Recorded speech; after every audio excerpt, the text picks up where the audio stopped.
napapansin sa iyong mga kapaligiran. Kay dumi na ng hangin, pati na ang mga ilog natin.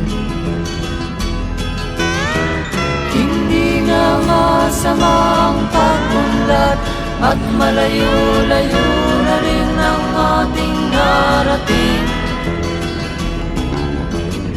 Ngunit masdan mo ang tubig sa dagat, dati kulay asul, ngayon'y naging itim.